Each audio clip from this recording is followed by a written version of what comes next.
আসসালামু আলাইকুম। আমরা ঢাকা বোর্ডের ইসলাম শিক্ষা প্রথম পত্রের এমসিকিউ সলিউশন দেখব এসএসসি ২০২৫ সালের পরীক্ষার্থীর জন্য। তো সেট কোড খ নাম্বারটা রয়েছে। তো অন্যান্য সেট কোড যা রয়েছে এটার সাথে একটু মিলিয়ে নেবে।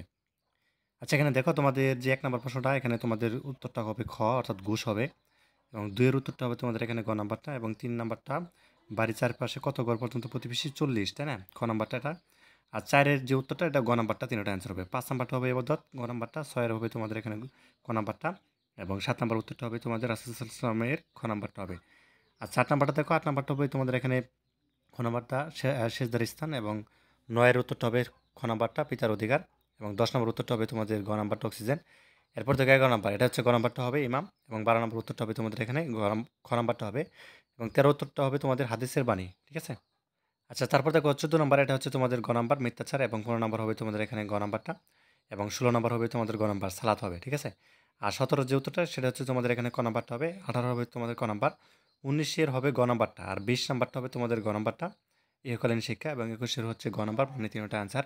আর ২২ নাম্বার উত্তরটা কী হবে? ২২ নাম্বার হবে তোমাদের ৪টি, ঠিক আছে? ২৩ এর ক, ২৪ এর গ নাম্বার, ২৫ এর হচ্ছে খ নাম্বার, ২৬ এর তোমাদের এখানে ক নাম্বারটা, ২৭ এর হচ্ছে তোমাদের ক নাম্বার, ২৮ নাম্বারটা হবে তোমাদের খ নাম্বারটা, এরপরে ২৯ ক নাম্বার, এবং ৩০ এর ক নাম্বারটা হবে আল্লাহর একাত্মবাদের উপর। তো এই ছিল তোমাদের ঢাকা বোর্ডের ইসলাম শিক্ষা প্রথম পত্রে এমসিকিউ সলিউশন। ধন্যবাদ সবাইকে ভিডিও দেখার জন্য। আল্লাহ হাফেজ।